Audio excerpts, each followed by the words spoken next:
Live mula sa GMA Network Center, ito ang 24 Oras. Magandang gabi po, Luzon, Visayas at Mindanao. Tumaob at lumubog ang isang bangka sa Mapanuepe Lake sa San Marcelino, Zambales. 6 ang namatay sa 13 sakay ng bangka, 3 naman ang pinaghahanap pa. Pero pahirap sa search and rescue operation ang masungit na panahon at lagay ng lawa, kaya muli itong natigil sa ikalawang pagkakataon. At nakatutok live si Ian Cruz. Ian. Mel, Vicky, Emil, dahil nga sa masamang panahon ay pansamantala muna ang tinigil ang search and rescue operation dito sa Lake Mapanuepe para nga mahanap ang patuloy pang nawawala na 3 biktima, kabilang dyan ang katutubong buntis, kanyang batang anak at batang pamangkin. Dinarayong paraiso lalo kung tag-araw, pero lugar ng trahedya dahil sa habagat kahapon. Biglang lumakas ang hangin at alon, kaya tumaob ang isang bangka sa lawa ng Mapanuepe sa barangay Buhawen, San Marcelino, Zambales. At kasamang lumubog ang 13 aita nitong sakay, 4 ang nasagip, pero ang 6 na iba ang patay nang natagpuan. Kabilang ang 3 minor de edad. Naka-encounter daw po sila ng isang biglaang paglakas ng hangin at malakas na alon. Paunang impormasyon pa lang yan, batay sa kwento ng mga nakaligtas at patuloy pa ang investigasyon. Ayon sa mga otoridad, pauwi na sana ang mga biktima noon matapos kumuha ng gamot sa health center at bumili ng supplies nila. Compared with yung sa karagatan na talagang makikita natin yung patuloy na lakas ng alon, ay iba po rin sa lawa. Kwento naman sa akin ng operator ng motor bangka at isa sa 4 na survivor. Nasa gitna na sila ng biyahe nang biglang lumakas ang hangin at sunod-sunod ang alon. Noon na namatay ang makina ng bangka at nagtalunan ang mga pasahero kasama na ang 5 bata. Pinahawak niya sa nakalutang na bangka ang mga sakay pero tuluyan itong lumubog. Ang bangka naman sir, na fiber, habang hinahawakan namin, pailalim, hindi naman siya aapaw. Papunta sa ilalim. Sabi ko, wala na to. Pailalim ang bangka? Opo, sir. So yung iba nahigop? Nahigop na siguro, sir. Hindi ko na nakita eh. Agad nagkasa ng search, rescue at retrieval operations kahapon. Iba't ibang ahensya na ang tumulong ayon sa munisipyo na nagpaabot na ng pakikiramay. Pero dahil sa masamang panahon, pansamantalang itinigil ang paghahanap kagabi. Tayo po ay magsasagawa ng underwater diving operations. Medyo may pagkalalim po ito, so mapapansin naman po natin kasi itong pinangyarihan ay banda sa may sunken church. So halos yung taas na lang din po nung simbahan ang nakikita po. So talagang malalim rin po. Itinuloy naman ang paghahanap ngayong araw sa isang buntis na katutubo, kanyang anak at isa pang bata. Pero bandang hapon ay tigil muli ang search and rescue operation ng Philippine Coast Guard, Philippine National Police at iba pang ahensya at rescue teams dahil pa rin yan sa masamang panahon at kondisyon ng tubig sa lawa. Medyo tinerminate muna natin yung operation kasi yun na nga, medyo masamang panahon and as our divers have reported a while ago, zero visibility. With high hopes, makakapag-isang sortie pa kami. Ngayon? Yes sir, yes sir. Depende sa panahon ngayon sir. Nakatenga yung mga bangka dito sa gilid ng lawa dahil ayaw muna silang pabiyahihin ng mga otoridad matapos ngang mangyari yung trahedya kahapon kung saan isang bangka na halos kasing laki din ito yung lumubog kung saan nga 6 po ang nasawi, 3 pa rin yung hinahanap at 4 yung nakasurvive. At ayon nga sa mga otoridad, isa sa mga tinitingnan nilang anggulo, baka nagkaroon ng overloading kung kaya lumubog ang nasabing bangka. Sabi ng operator, hindi naman overloaded ang bangka pero aminado siyang walang life vest ang lahat ng sakay. Wala kaming life vest, sir. Kaming mga katutubo, wala kaming life vest. Wala kayo? Oo.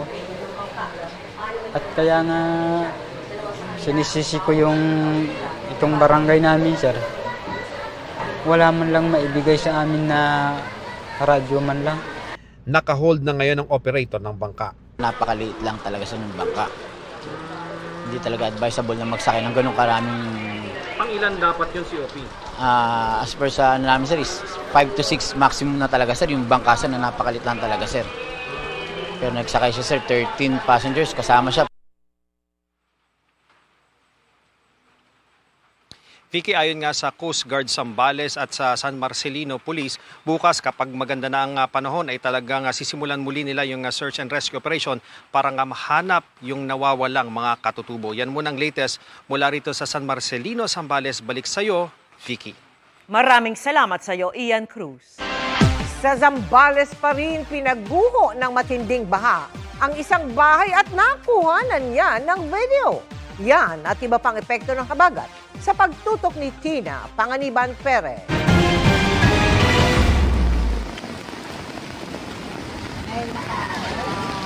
Unti-unting gumuho ang bahagi ng bahay na ito sa bayan ng San Marcelino sa Zambales. Sa gitna yan ng rumaragas ang baha, kasunod ng halos tuloy-tuloy na buhos ng ulan na nagpaapaw sa ilog. Mabuti na lang at agad nakalikas sa ligtas na lugar ang mga nakatira rito, ayon sa San Marcelino Public Information Office. Ipinagpaliban naman ng San Marcelino LGU at iba pang ahensya ang nakatakdang pamamahagi ng ayuda sa Barangay Santa Fe ngayong Biyernes. Hindi na kasi kayang tawirin ng mga sasakyan ang matinding agos ng ilog na may kasama pang lahar. Hirap ding madaanan ng mga sasakyan kaninang umaga ang bahagi ng National Highway sa bayan ng Cabangan. Nagmistulang ilog ito sa taas ng tubig baha. Inirekomenda naman ng Provincial Disaster Risk Reduction and Management Council ang pagdedeklara ng state of calamity sa buong lalawigan ng Occidental Mindoro. Umabot na kasi sa mahigit 2 bilyong piso ang pinsalang iniwan doon ng masamang panahon. Isa ang Occidental Mindoro sa mga pinaka napuruhan ng epekto ng habagat. Ayon sa Pag-asa, patuloy na nakakaapekto sa bansa ang habagat, lalo na sa Luzon at ilang bahagi ng Visayas. Tina Panganiban Perez, nakatutok, 24 oras. Sa Valenzuela City, nalapnos ang magkapatid at tatay nilang senior citizen matapos masabugan ng liquefied petroleum gas o LPG na tumagas sa tangke. At nakatutok si Gabriel Gonzalez. Bandang alas 9 ng umaga kahapon, binulabog ng pagsabog ang residential area sa Santol Street sa Barangay Bagbagin, Valenzuela. Sa lakas ng pagsabog, natumba ang motorsiklo sa tapat ng bahay. Tumila po ng maraming gamit. Maya-maya, maririnig ang sigawan at naglabasan ng ilang residente. Ang sanhi ng malakas sa pagsabog, LPG. Nalapnos ang iba't ibang bahagi ng katawan ng magkapatid na residente sa apartment at kanilang senior citizen na tatay na may sakit sa puso. Nakarinig po kami ng malakas na pagsabog. Dali-dali po kami bumaba. Nakita ko po yung bayaw ko. Lumabas po ng pinto at sabi niya sa akin, "Di, tulungan mo si tatay." Pero ngayon po, 3 na po sila nasa East Avenue. Naka-ano po sila. Dahil kailangan daw pong i-intubate dahil sana lang nga. Sumiklab ang apoy matapos ang pagsabog. Rumesponde ang mga tauhan ng barangay at bumbero para apulahin ang apoy at tulungan ng mga biktima. Naglatag na ho kami, ginawa na ho namin yung trabaho namin. Latag namin yung mga hose, tapos ang nabutan namin doon mga nagpapanik na tao. Pinasok ko naman po kahit malakas ang usok. Tapos ako binubomba.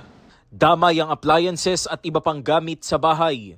Kinukwento po sa atin nung kaanak ng mga biktima na yung LPG daw po ay nakalagay doon banda sa may lababo. Posibleng nagluluto raw po yung kanilang kaanak nung bigla po itong sumabog. Sa lakas po ng pagsabog, pati po yung katapat na bahay ng apartment ay nadamay. Ito pong grills na ito na originally nakalagay dito, natanggal. Yung bintana, kisame, ito. Tapos, yung mga bubog pumasok sa loob. Siguro ko, isa rin akong, pigsabing may injured. Hinala ng mga otoridad, leak sa LPG ang naging mitsa ng apoy at pagsabog. Patuloy ang investigasyon ng mga otoridad habang nagpapagaling sa ospital ang mga biktima. Humihingi naman ng tulong ang mga kaanak ng mga biktima.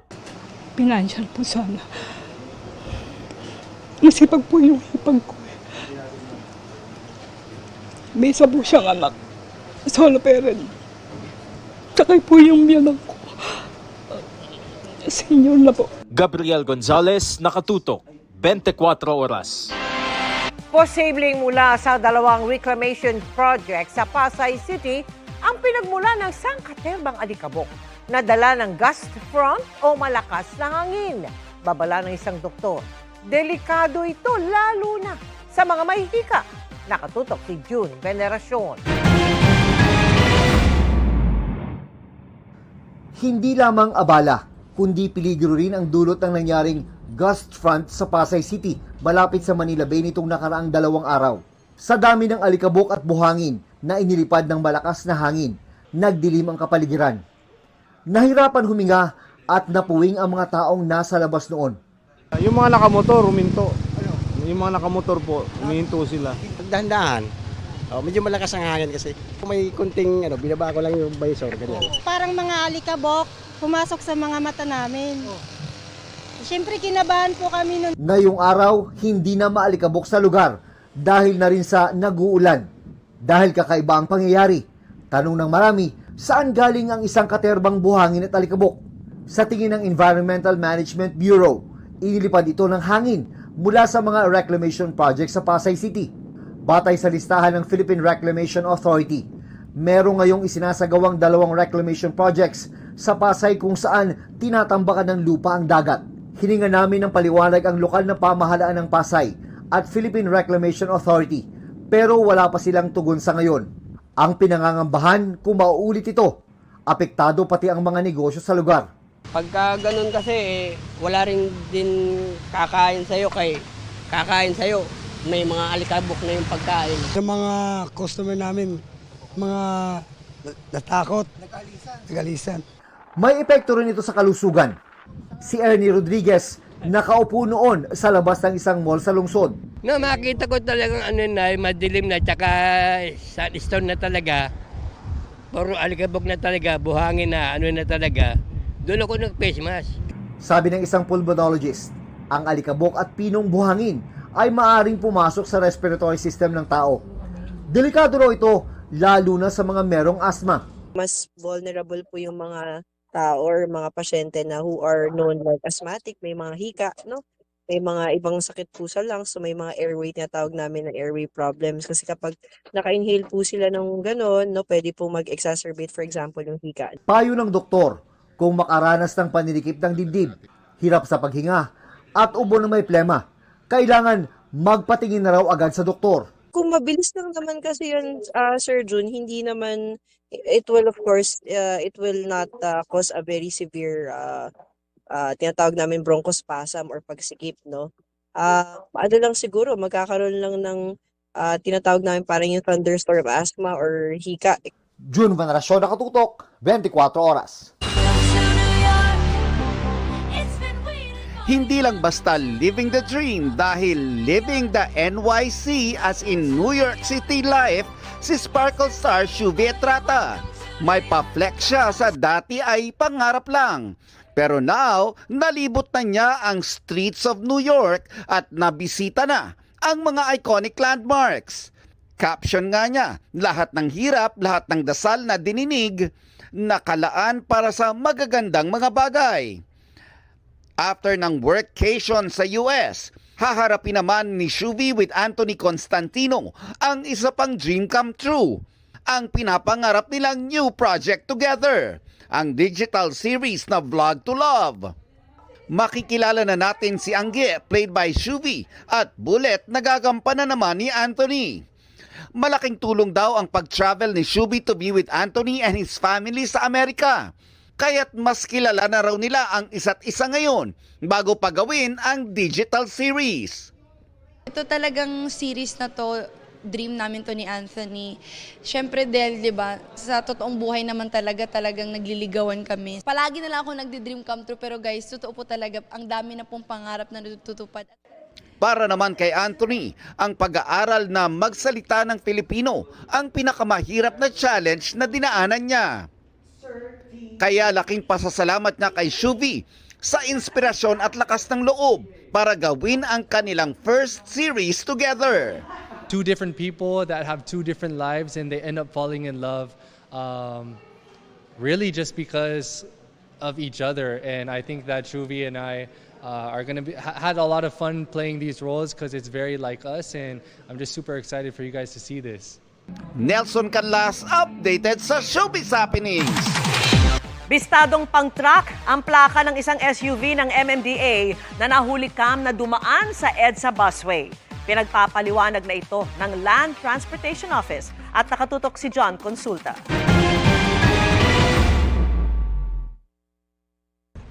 Mismong si MMDA General Manager Nicholas Torre III ang nag-repost ng video ng isang SUV may markang MMDA habang dumadaan sa EDSA busway.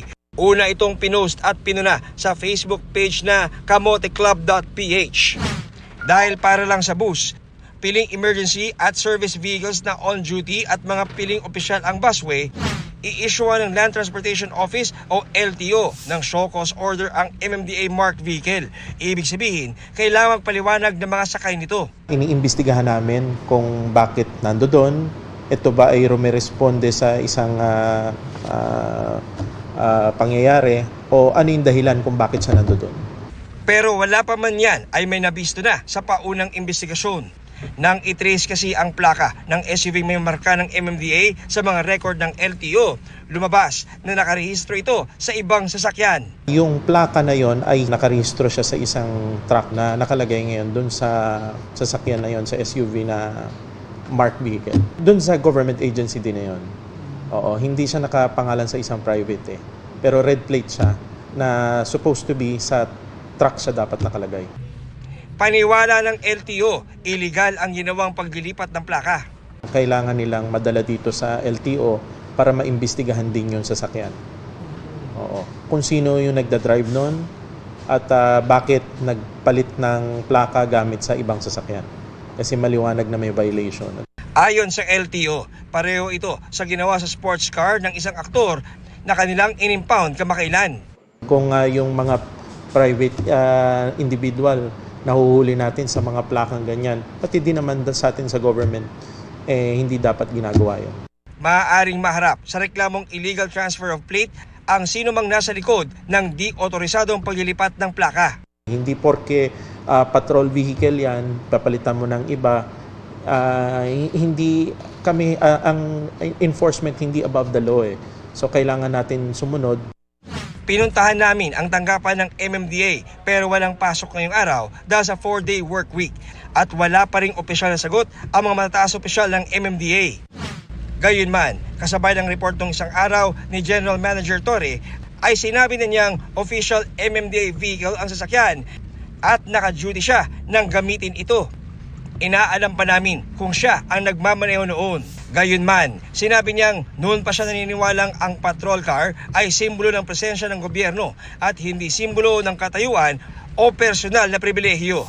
Dagdag niya, mas magandang nakikita sa mga lansangan ang mga sasakyan ng gobyerno para mas maramdaman at malapitan ng publiko.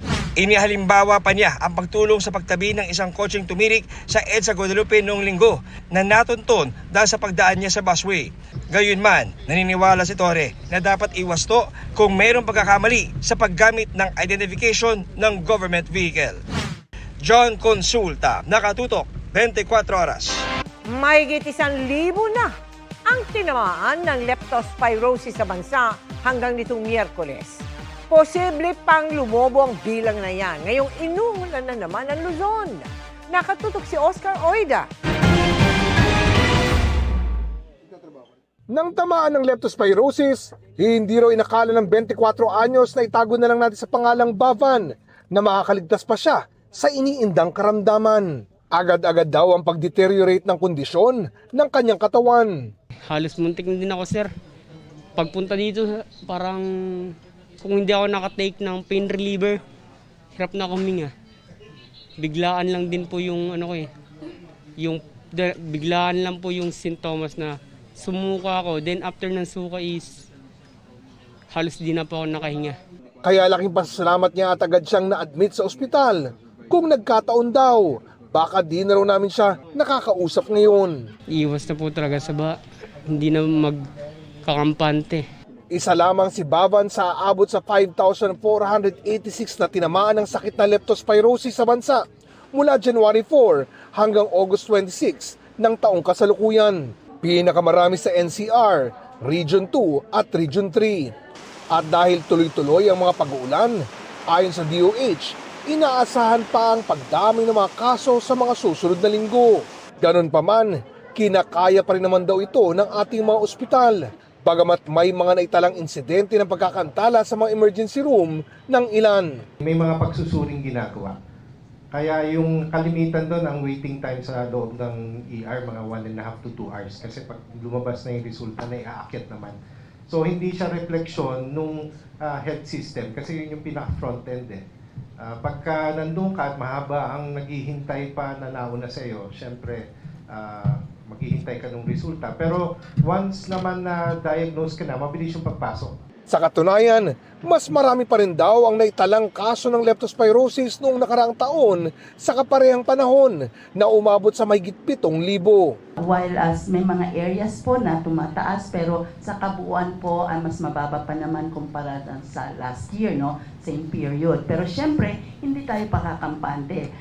Patuloy nating i-monitor and then, ayun nga, meron po tayo ngayon kasi maganda yung ating leptospirosis bed tracker na mention na rin ni Secretary, no? Na namomonitor po natin yung mga hospitals po natin kung alin sa kanila ang meron pang mga bakanting beds para nag-guide po natin ang mga pasyente. Tuloy-tuloy din daw ang paghahanap nila ng paraan para mas maisaayos ang pagtugon sa mga kaso. Ang mas importante kasi is yung availability ng manpower. Kaya nga nag-augment na tayo ng galing sa ibang mga rehiyon. Ang number 2 ay yung mga gamit. Kaya nag-canvas na rin tayo ng ilan ba ang mga available na mga dialysis units. Pero higit pa umano sa anumang gamutan, importanteng malaman ng publiko na ang sakit na ito madaling maagapan. Kaya sa oras na mapalusong sa baha, may sugat man o wala. Ang sagot ko po doon sa tanong, pag nalusong, prophylaxis po. Automatic po yun. Kahit wala po kayong nararamdaman.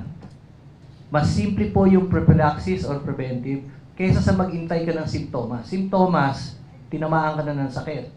Pupunta ka na sa ospital, baka ma-confine ka pa. Prophylaxis, isang inom ng tableta. Oscar Oida, Nakatutok, 24 Oras.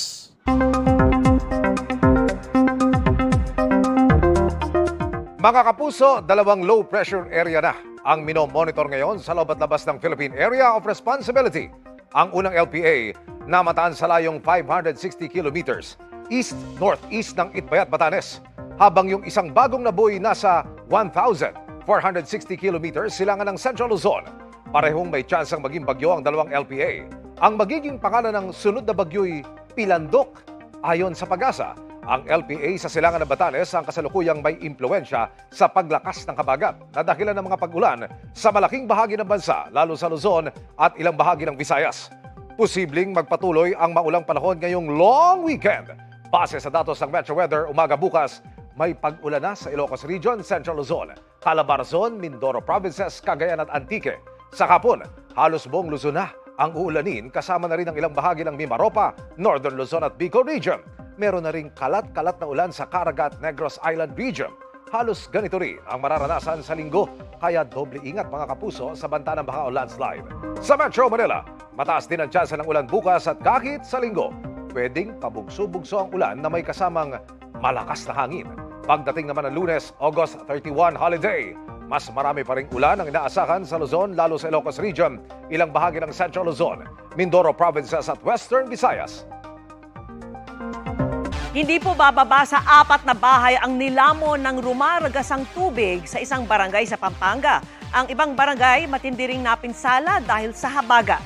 At mula po sa San Simon, Pampanga, nakatutok live si Ivan Mayrina. Ivan! Vicky, nandito tayo sa Quezon Road sa San Simon, Pampanga kung saan hanggang sa mga oras na ito, ang tanging nakakadaan ay yung mga malalaking sasakyan at malalakas ang loob. Hanggang ngayon kasi sa pinakamalalim na bahagi, abot hita pa ang baha rito. Ang ganitong sitwasyon, Vicky, ramdam sa halos lahat ng 22 bayan dito sa lalawigan. Marami sa mga bayang yan, sanay sa mga ganitong pagbaha, pero meron din naman mga ngayon lamang daw nakakaranas ng ganito katinding pagbaha. Kuha ito pasado alas 2 ng hapon kanina sa Santa Rita Dam sa Lubao, Pampanga. Napasigaw ang kumuha ng video habang unti-unting pinatumba at nilamon ng rumaragas ang agos ng tubig ang isang buong bahay na ito sa Lubao, Pampanga. Bakit nga naman hindi? Sa isang iglap, naglaho kasama ng ragasan ng tubig ang ipinundar na tahanan ng isang pamilya na sa kabutihang palad ay nakalikas na. Kwento ng uploader na kinumpirma ng pamunuan ng lalawigan, umapaw ang Santo Cristo Dam sa bayan ng Lubao dahil sa mga bumarang mga punong kahoy at water lily. Dahilan para umapaw ito at rumagasan ng ganito. Sa mga kuhang ito naman ay pinadala ni Pampanga Governor Lilia Pineda. Rinig ang lakas ng ragasan ng tubig. Ayon kay Pineda, hindi bababa sa 4 na bahay ang nilamon ng tubig. Hindi raw otorisado ang pagtatayo ng bahay sa tabi ng dike, kaya pinalilikas na ang mga naroroon pa. Winarningan na namin. Kailangan maglikas na talaga sila. Kasi hindi natin alam ang tubig na nanggagaling ng kumbundukan ng Zambales kung ano yung ano niya, kung ano yung lakas ng dating niya. Hindi natin alam kung ano pa yung lakas ng tubig na bababa dito. Pinakahuli lamang ang mga ito sa matinding pinsalang inabot ng lalawigan ng Pampanga sa halos buong buwan ng pananalasa ng habagat. At hindi na lang mga bahaing lugar tulad ng Masantol, Macabebe at Candaba ang napeperwisyo dahil maging ang mga hindi dating nakakaranas ng baha. Ganito rin ang sitwasyon ngayon tulad ng Barangay San Pablo sa San Simon, Pampanga. Mga kapuso, nandito tayo ngayon sa Barangay San Pablo sa San Simon, Pampanga. Itong kanilang San Pablo Elementary School. Mag-iisang buwan na walang pasok dahil kita nyo nga naman, talagang lubog sa baha itong paaralan. Malaki ho ang dagok ng bahang ito sa pang-araw-araw na buhay ng mga tao rito. Dahil tulad na nakikita nyo, mahirap maghanap buhay sa ganitong sitwasyon. At ang pinakamahirap pa sa kanila, hindi tulad sa ibang mga bayan na sanay na sa ganitong klase pagbaha, dito raw sa barangay na to, first time ngayong taon na nakaranas sila ng ganitong klaseng pagbaha. Ngayon lang po namin naranasan dito, mahirap po. Matagal na ho kayo nakatira rito? Opo, mula po nung pagkabata ko, ngayon pa lang po na lumubog dito. Akala ko na tumakas na ako sa Macabebe, ngayon dumating pala dito. Hinabol ka? Inaabol ako. Tuwing gabi ho, nakakatulog pa ba kayo? Yun ang magandang tanong. Saganda sa puwet yung mga tao rito. Kasabay-sabay yung yung bagat, tapos yung dam natin sa Arayat nagbawas ng tubig.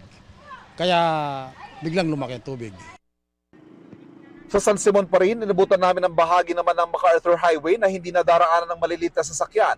Dakong alas 2 ng hapon, ang mga pagbahang yan nagdulot ng kilometrong haba ng pila ng mga sasakyan sa northbound lane papasok ng San Fernando exit ng North Luzon Expressway pasado alas 2 ng hapon.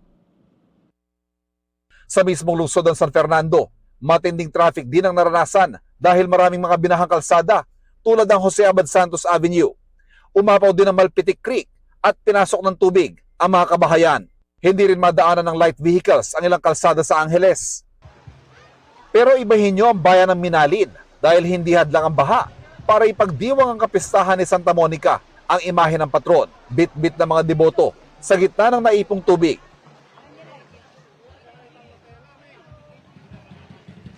Vicky, sa kanyang pagbisita dito sa Pampanga, nito lamang Lunes, sinabi ni Pangulong Bongbong Marcos na ang hindi pangkaraniwang dami ng buhos ng ulang dala ng habagat ang naging dahilan ng malawakang pagbaha dito sa Pampanga at pangako niya, pangmatagalang solusyon para rito. Pero habang inaantay ang solusyong yan, ang pangamba ng mga Kapampangan, may ilalala pa ba ang pagbahang nararanasan ng Pampanga? Vicky. Maraming salamat sa iyo, Ivan Mayrina. Mapaeskwelahan, kapilya o health center man, hindi nakaligtas sa perwisyo na dulot ng hindi humuhupang baha sa isang barangay sa Kalumpit, Bulacan. Nakatutok live si Maris Zumali. Maris! Emil, palala ng palala, palalim ng palalim at patagal ng patagal. Ganyan kung ilarawan ng mga residente rito ang tindi ng baha dito sa kanilang lugar, dito sa Barangay Gugo, dito sa Kalumpit, Bulacan. Ito nga ang kinatatayuan ko. Dati raw ay kalsada ito, pero lubog na rin sa baha, kaya kailangan ng mamangka ng mga residente. Sa bukana pa lang ng Kalumpit, baha na ang sasalubong sayo. Kaya ang ilang mga residente ipinarada muna ang kanilang mga sasakyan sa mas mataas na bahagi ng barangay. Para marating ang looban, kinailangan naming sumakay ng kuliglig, gaya ng ginagawa ng mga residente rito kung hindi man sa bangka. Kalunos-lunos dahil lahat lubog sa baha. Si Mirna, hindi na mapakinabangan ang pwestong dati niyang tindahan ng gulay, prutas at karne dahil hindi na raw humupa-hupa ang baha. Mas masakla pa sa kanyang tahanan na mas malalim pa raw ang baha. Lumubog na yung ibang mga paninda namin. Yung mga washing, may electric fan. Nasira na rin? Nasira na din po. Magpupundar tapos pag nalubog, sira na din po agad. Masakit po. Tapos minsan po yung ibang mga puhunan namin, hindi na nakuha, napapangkain na lang. Pag-urong ng baha, maghahanap na naman kami kung paano kami magsisimulang magtinda kasi po, nauubos na yung puhunan namin. Lubog na rin pati ang kanilang kapilya, health center, eskwelahan, pati ang palayan na siya raw sanang kabuhayan ng mga taga-Gugo. Dati po kami luntiang barangay. Ang inaani po namin dito ay high quality ang bigas namin, first class. Pero ngayon po, ganito kami. Lahat po sa amin bumibili ng bigas. Hindi na po namin napag-aanihan. Ito nga pong kinaroroonan ko, hanggang tuhod po yung lalim ng baha. Pero ang sinasabi ng mga residente rito, mababaw pa raw ito. Dahil yung ilang mga purok dito, hanggang lagpas tao pa yung lalim ng baha. At kahit nga saan pumabaling ang inyong paningin, talagang lubog sa baha.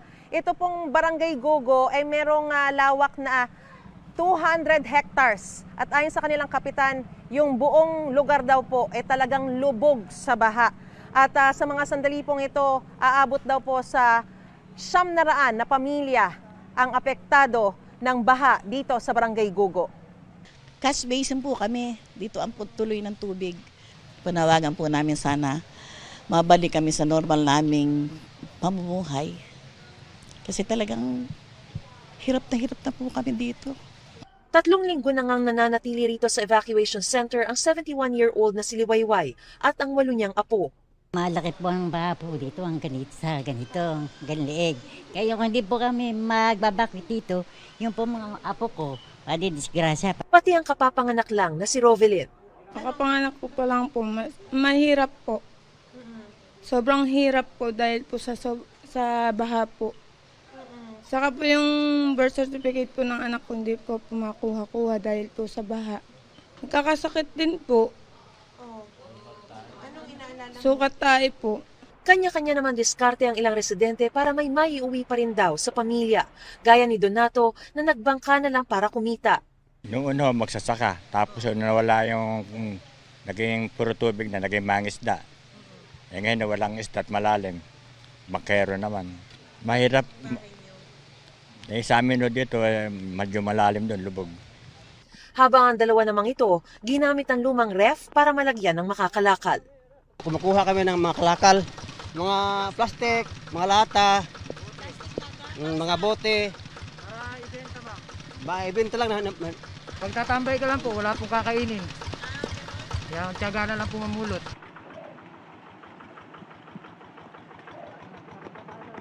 Emil, ayon sa Municipal Disaster Risk Reduction and Management Office ng Kalumpit, Bulacan, naabot na sa 1,341 na pamilya ang inilikas sa 29 na evacuation center sa buong Kalumpit, Bulacan. At nasa tinatayang mahigit 3 milyong piso na ang halaga ng pinsala sa agrikultura at aquaculture. At dahil nga po tuloy-tuloy pa rin po ang buhos ng ulan, ang abiso po ng MDRRMO sa lahat ng mga residente ay mag-monitor at maging alerto sa lahat ng oras, lalo't posible pa raw pong bumuhos ang tubig dito mula sa Pampanga River at mula sa Ipo at Bustos Dam. Emil? Maraming salamat, Mariz Umali. Long weekend pa naman pero magiging maulan sa Baguio City at ibang lugar sa Cordillera kung saan merong mga pagguho sa kalsada. Ang Dagupan, Pangasinan naman muling binaha. Nakatutok si Jasmine Gabriel Galban ng GMA Regional TV.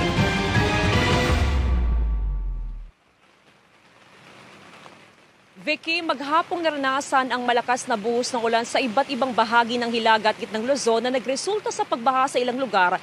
Gaya na lamang dito sa aming kinaroroonan sa bahagi ng Mayombo, Karanglaan Road. Pahirapan sa paglilibot sa downtown area ang ilang residente sa Dagupan City. Muli kasing binaha ang ilang lugar at pangunahing kalsada dahil sa tuloy-tuloy na pag-ulan. Ayon sa Civil Defense Region 1, 26 na barangay sa Dagupan City ang apektado pa rin ng pagbaha. Ramdam din ang epekto ng pag-ulan sa kabuhayan ng mga fish vendors sa Magsaysay Fish Market. Kukonti kasi ang namimili. Ilang linggo na raw silang lugi dahil sa pagbaha, dulot ng tuloy-tuloy na sama ng panahon. Kasabay ng pag-ulan ang pagtaas din ng presyo ng mga isda. Kaisa ang lugar, sobrang taas ng presyo kasi bukod sa walang supply, wala kang mapagkuhanan.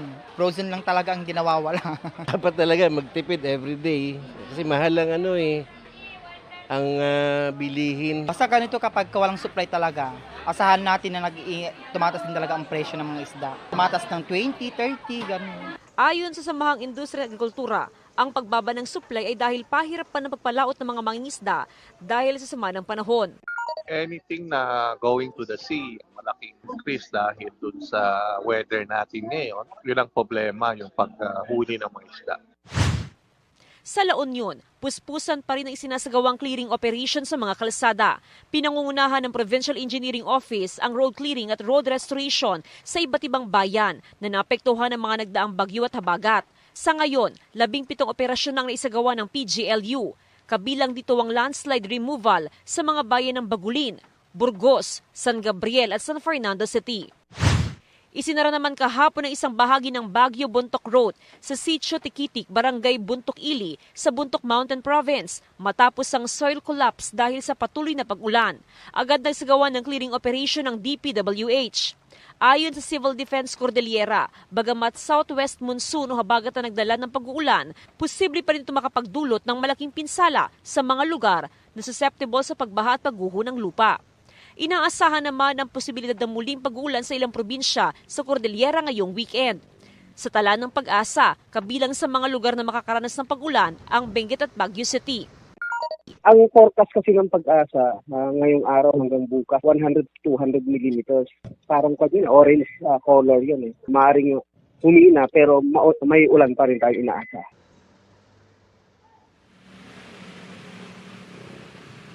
Vicky, sa ngayon, tuloy-tuloy ang monitoring na ginagawa ng CDRRMO sa mga low-lying barangay sa Dagupan City. Samantala, as of 6 p.m. ay nasa above normal level ang mga major river system sa probinsya ng Pangasinan. Vicky? Maraming salamat sa iyo, Jasmine Gabriel Galban ng GMA Regional TV. Mariing itinanggi ni Senador Rodante Marcoleta ang akusasyong kinasangkapan niya si ex-Marine Orly Gutesa para gawa ng kwento si dating House Speaker Martin Romualdez sa flood control scam. Sa isang pahayag, sinabi ni Marcoleta na mas kapani-paniwala daw na ang mga banta laban kay Gutesa at kanyang pamilya ang dahilan. Kaya nito binawi ang testimonyang naghatid siya ng mali-maletang pera kay Romualdez. Tinukoy ng nakadetining senador ang isang video kung saan sinasabihan umano ni Gutesa ang kanyang asawa na may pumipilit sa kanyang itanggi ang pagdawit kay Romualdez at ituro sina Marcoleta at dating Congressman Mike Defensor. Git pa ni Marcoleta, malabo ang sinasabi ni Gutesa na nakipagsabuatan siya dito dahil hindi pa sila magkakilala noon. Malabo rin daw na nakagawa agad sila ni Defensor ng detalyadong kwento tungkol sa pag-deliver ng mali-maletang pera sa loob lamang ng 1 oras na pagkikita sa isang restaurant. Sa kabila nito, pinuri ni Marcoleta si Gutesa sa pagharap nito noon sa Senate Blue Ribbon Committee para idiin si Romualdez. Magiting daw na inilantad ni Gutesa ang pagnanakaw sa pera ng taong bayan sa kabila ng panganib sa kanyang kaligtasan at kalayaan. Lumagpas na sa 62 peso level ang palitan ng piso kontra dolyar, ang bagong pinakamababa sa kasaysayan. Kaya kahit pamilya ng mga OFW na nakakatanggap ng dolyar at iba pang pera mula abroad, hindi makakaiwas sa epekto nito lalo na po sa presyo ng bilihin. At nakatutok si Bernadette Reyes. Pagbukas pa lang ng trading ngayong araw, sumampa agad sa 62 pesos ang palitan ng piso kontra dolyar. Hanggang nagsara ang palitan sa 62 pesos and 26 centavos, pinakamababa sa kasaysayan. Ayon sa isang ekonomista, nangyari ito kahit nagtaas ng interest rate ang Monetary Board ng Bangko Sentral ng Pilipinas. Sa gitna pa rin yan ng patuloy na kaguluhan sa Middle East. Kahapon, nag-BSP meeting, di ba? Nag-decide, nagtaas na interest rates, 25 basis points. Dapat nga yung interest rate hike nakatulong sa peso yun. Mas mababa yung kinikita ng interest kesa doon sa actual na inflation. Kaya minsan hindi rin nakatulong sa fundamentally, it makes the peso less attractive. Nangangamba tuloy ang mga negosyong bumibili ng mga imported raw materials para sa kanilang mga produkto, lalo kung magtutuloy-tuloy ang pagsadsad ng piso. Nung nagsimula kami last year, nasa 58 lang, 57 yung exchange rate. Ngayon, pag bumibili kami yun, 62 na. Hanggat kaya namin ipasan yun, wala kami increase. Pero ito nga, itong lately, sa laki ng tinaas, kailangan namin magtaas ang presyo. Papasweldo tayo, nagbayad tayo ng upa, may point na talaga hindi nakakayanin So, wala tayong choice kundi magtaas ang presyo. Ngayong lalo pang bumaba ang halaga ng piso kontra dolyar, mas maraming piso ang kailangan para makabili ng mga imported na produkto. Tulad na lamang sa Korean store na ito kung saan halos lahat ng mga produkto nagtaasan na ng presyo. Nagtaas po kami para mabawi po namin yung pagtaas po ng dollar. Kasi imported po lahat ng item po namin dito, ma'am. May mga nakikinabang rin naman daw sa pagtaas ng halaga ng dolyar tulad ng OFWs na nagpapadala ng pera sa kanilang pamilya dito sa Pilipinas, lalo ngayong magbe-Burr months. Pero maging sila, hindi pa rin exempted sa negatibong epekto ng mababang halaga ng piso. Kahit kasi mga gawa sa Pilipinas, maaaring magmahal kung may sangkap sila o raw material na ini-import din. Malakas tayo mag-import.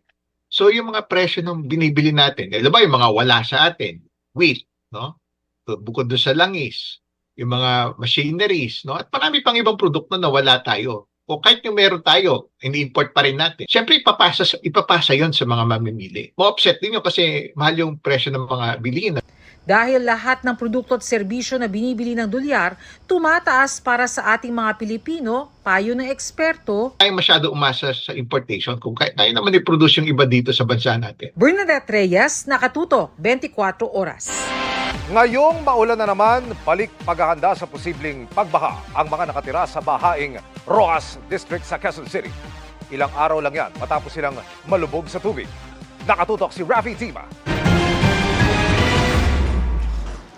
Nagbababa ng gamit ang pamilya ni Eduardo de los Santos sa kanilang bahay sa Roas District, Quezon City bago mag-alas 4 kaninang hapon.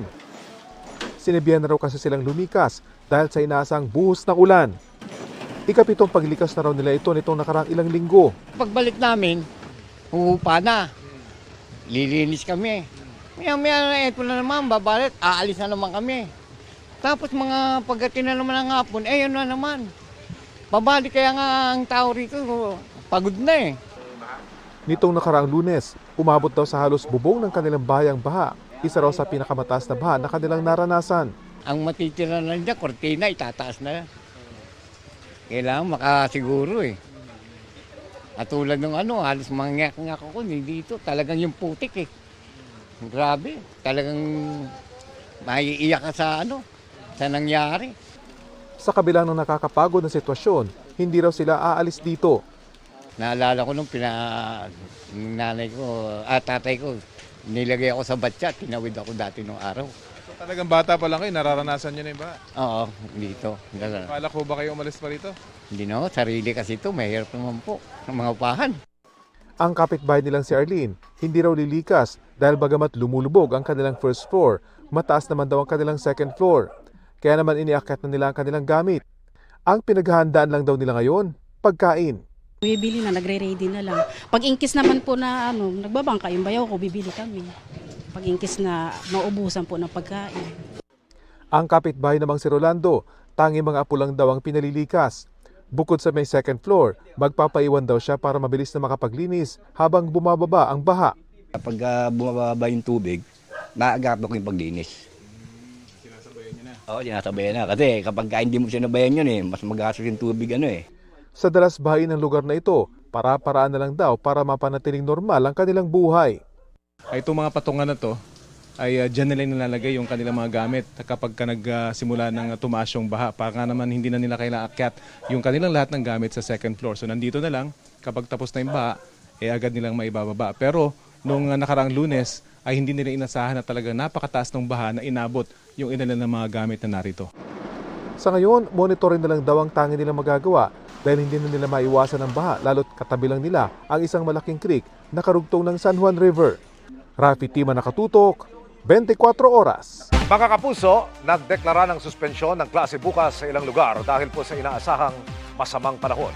Para yan sa lahat ng antas sa lahat ng paaralan sa mga lungsod ng Caloocan at Marikina.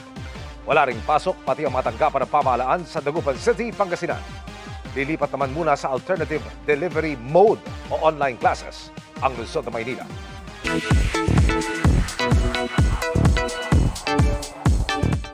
Mabilis na chikan tayo para updated sa Showbiz Happening.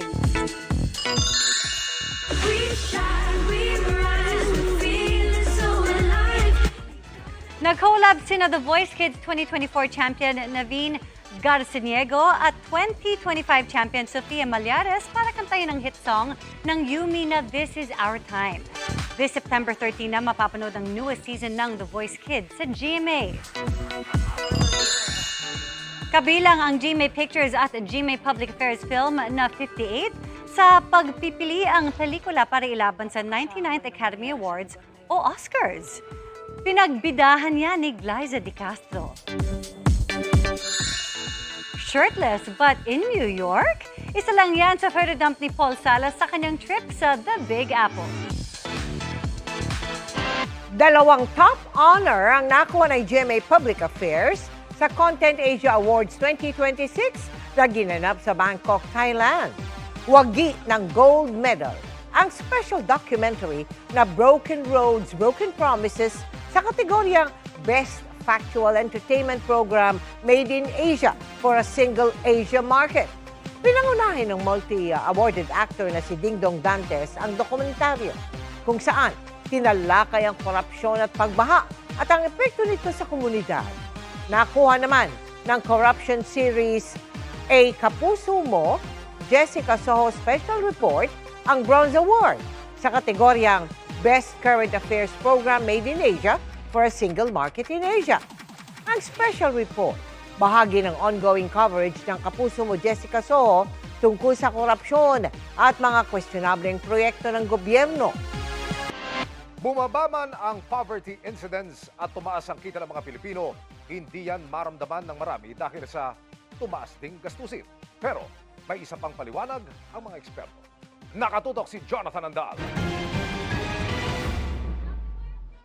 Tumaas ng 2,000 piso ang sweldo ng Estero Ranger na si Isabel mula sa 10,500 pesos bago magpandemya, 12,500 na ang buwan ng sweldo niya ngayon. Para suportahan ang 6 na anak, katuwang niya sa gastos ang mister na tricycle driver na 300 to 700 pesos kada araw ang kita. Pero sabi ni Isabel, tumaas man ang sahod niya, hindi rin nila ito maramdaman dahil tumaas din naman ang presyo ng mga bilihin. Nahirapan pa kami lalo kasi tumataas din lahat ng mga bilihin. Gastusin, lahat tumaas na. Nababayaran, kaso lang, nag-grab ka naman. Tapos minsan inuutang para lang makabayad. Pero sabi ng PSA o Philippine Statistics Authority, tumaas ng 16.5% ang income o kinikita ng mga pamilyang Pilipino noong 2025. Sabi nga ng DepDev, lowest ever ang poverty incidence rate noong 2025 na 9.7% o mahigit 11 milyon na lang na mahirap nitong 2025 kumpara sa 17.5 million noong 2023. Ibig sabihin mahigit 6.5 milyong Pilipino ang umahon sa kahirapan sa nakalipas lang na 2 taon. Pero bakit may mga Pilipino pa rin pakiramdam nilang mahirap sila kahit tumaas ang kinikita, gaya ni Isabel? Bumababa nga ang poverty pero marami pa rin struggling. Pero kung titignan natin, hindi naman ito contradiction. Poverty statistics kasi tells kung sino ang below minimum. Pero hindi ito sinasabi na kung sino ang financially secure. Pagkatapos ng lahat ng gastos, may natitira pa ba para sa savings, emergencies, sa future? Sa pinakabagong datos ng PSA, bumaba ang poverty incidence sa lahat ng 18 rehiyon sa bansa noong 2025. Sa BARM o Bangsamoro Autonomous Region and Muslim Mindanao, ang pinakakapansin-pansin ang improvement mula 26% poverty rate, naging 12.8% na lang ngayon. Metro Manila ang least poor, Bicol Region naman ang may pinakamataas na poverty rate.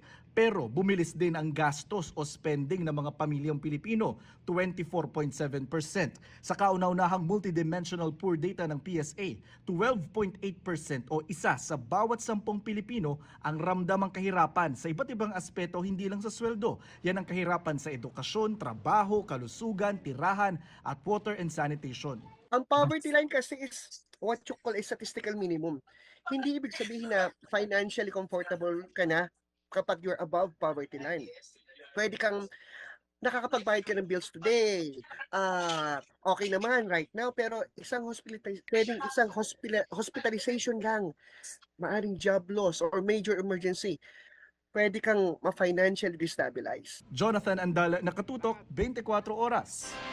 Pinuna ng Office of the Ombudsman ang paulit-ulit na extension ng medical leave ni Senadora Loren Legarda, kaya tila may pagdududa silang may seryoso itong sakit.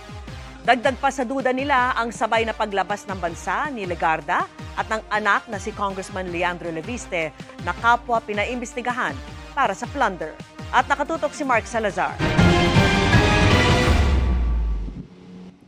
Tila duda ang ombudsman na may seryosong sakit si Senator Loren Legarda kaya ito lumabas ng bansa. Kahit na mismong si Senate President Sherwin Gatchalian ang nagpatotoo sa sakit ng senadora. Kung talagang meron siyang serious illness, sana isa lang po yung hiningi niya na medical leave, hindi yung pa-extend, no? And that is the only reason why the Office of the Ombudsman had to flag that type of pattern. And the fact that both mother and son are out of the country adds to the speculation or adds to the suspicion. Matatanda ang unang nag-file ng medical leave si Legarda noong August 3 to 5 at kanya itong pina-extend kada linggo ng 3 beses hanggang sa September 2. Lumabas siya ng bansa matapos i-anunsyo ng ombudsman na iniimbestigahan nito si Legarda at anak na si Congressman Leandro Leviste para sa plunder.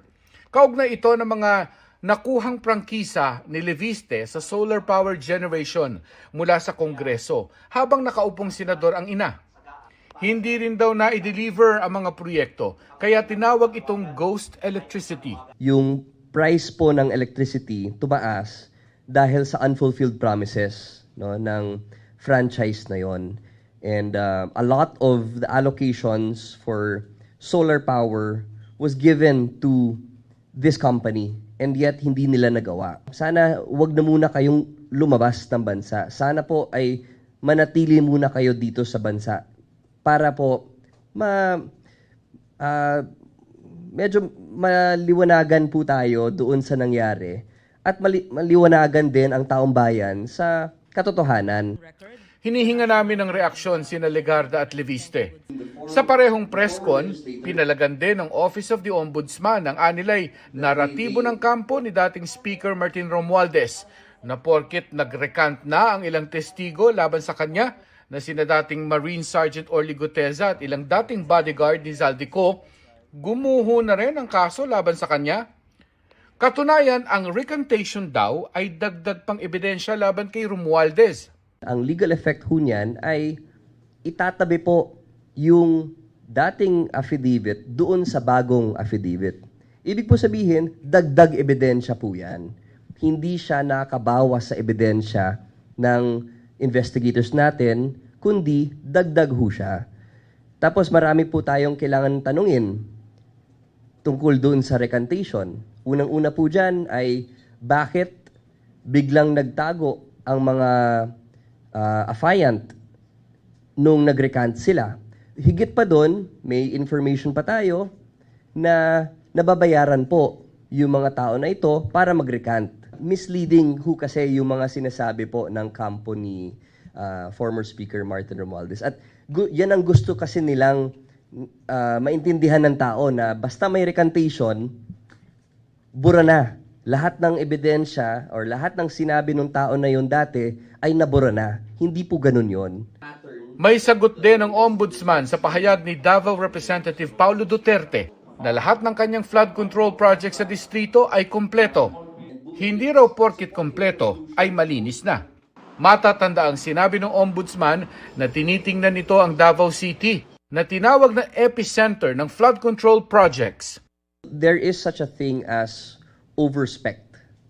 Meaning, yung specs po ng project ay masyadong mataas at yung na-deliver lang ay ganito lang. So, it could be complete on its face, but it's possible that those parts of the project na hindi kita are not seen right away are actually of quality. So may mga ganon, substandard pa din po. Tinanong din ng Ombudsman kung bakit hindi pa rin kinakasuhan si dating Executive Secretary Lucas Bersamin. Gayong pinangalanan siya ng star witness na si dating DPWH Undersecretary Bernardo. We do find him credible, and the statements that he has issued before are being used as leads to point us in the right direction. We don't work that in the sense na meron kaming target tapos hahabulin namin ng ebidensya. Ang mauuna ho kasi talagang ebidensya.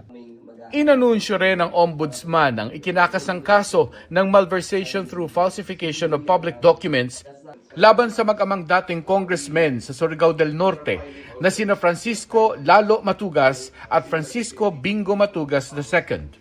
Lumalabas kasi sa investigasyon na ang mag-amang congressman ang may-ari ng construction company na nakakuha ng 80 million peso road project sa Surigao. Inireport din na complete kahit hindi. Investigators also documented 457 million pesos in loans between the former legislators and Bumetrix, supporting the conclusion that both held direct pecuniary interest in the contract. Hinihinga namin ang reaksyon ng mag-ama. Mark Salazar, Nakatutok 24 Oras. Sagot naman ni dating Surigao del Norte Congressman Francisco Bingo Matugas II, wala pa siyang natatanggap na reklamo mula sa Office of the Ombudsman kaugnay sa ikinakasang kasong malversation through falsification of public documents laban sa kanya at amang si Lalo Matugas. Pero depensa niya, ang pagrekomenda ng isang kaso ay hindi nangangahulugang guilt. Sabi niya, nararapat pa itong dumaan sa proseso kung saan binibigyan ng oportunidad sumagot ang respondent. Git niya, sasagutin niya ang aligasyon sa tamang pamamaraan at tamang forum at magsusumite ng kompletong mga dokumento. Usap-usapan sa ilang pageant blog at websites ang isang bagong pageant dahil sa mga kalahok nito. Ang ilan, mga dati ng beauty titleist tulad ng mga nanalo sa Miss Universe Philippines, habang ang iba, mga kapuso stars. Anong pageant ito? Makichika kay Aubrey Carambel. Who will be the next Queen of the Islands, Philippines?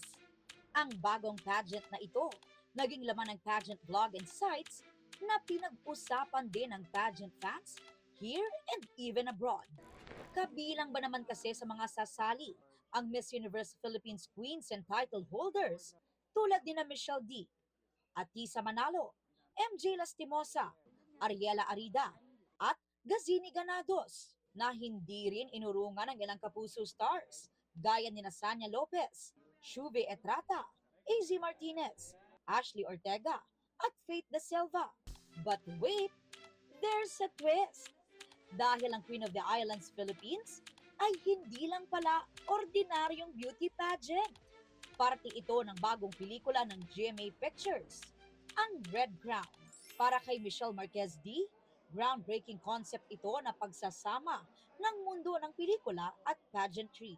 Na-excite ako kasi mag-merge yung dalawa kong expertise, which is one showbiz, the next is pageantry. And interesting panoorin kung paano mag-a-adjust ng mga beauty queens sa artista life and vice versa, artista sa pageant life. Challenging but game na nakipagsabayan si Sanya sa mga beauty queen.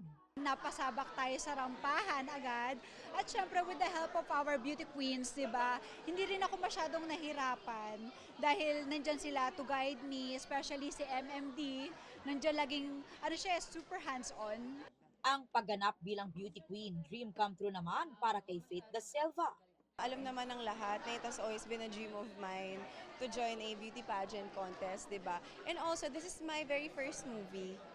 And I'm very, very excited kasi sabi ko, feeling ko it's leading me somewhere bigger than my dreams and my goals. And kumbaga, step by step. Para mas makatotohanan ng pagganap, Pinarana sa cast ang pageant life. May pasarela training, may photo shoots wearing their swimsuits, and evening gowns. Siguro ang pinagbago lang, may script kaming fina-follow. Yun lang. Pero all in all, para talaga kami nasa pageant. May swimsuit competition, may long gown. Gaya sa pageantry, may nabuo rin daw silang sisterhood dahil nagtulungan daw ang beauty queens and sparkle stars sa movie. I think it helps when you can internalize kung paano ba talaga yung pinagdadaanan ng beauty queens for you to play a certain role. Swerte ako kasi pinagdaanan ko na siya. Ang mahirap na part sa akin, paano maging artista na beauty queen.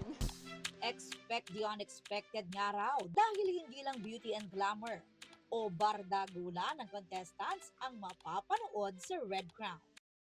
Sobrang sinunod. Tapos yung kabilang aspeto, binasag talaga natin because that's what Red Crown really is. It's a satire. It's also a social commentary on how we look at not just beauty pageants, pero beauty itself, how we view it, how much we value it. Aubrey Carampel, updated sa Showbiz Happenings.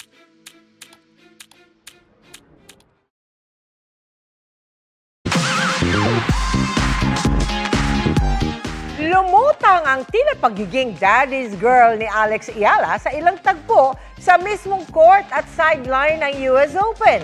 Maraming naaliw sa kung paanong bakas ang pag-enjoy ni Alex bago sa exhibition game nila ni Eva Yovic. Aba, bago kasi ang laro, ay may mga espesyal na taong nahatak ang dalawa para makipaglaro muna sa kanila.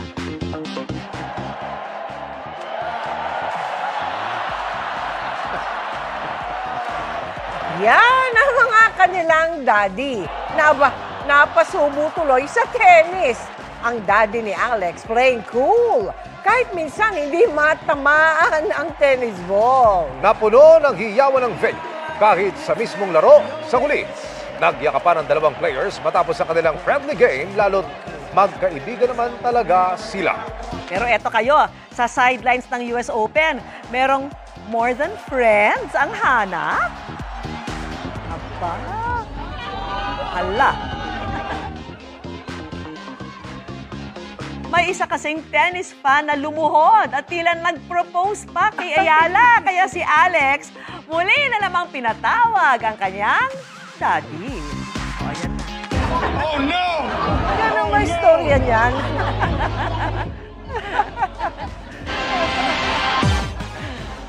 At yan po ang mga balita ngayong Biyernes. Ako po si Mel Tiangco. Ako po si Emil Sumangil. At ako po si Vicky Morales. Ito ang GMA News. Walang kinikilingan. Walang pinoprotektahan. Noon at ngayon, serbisyong totoo. At dahil hindi natutulog ang balita, Nakatuto kami 24 oras.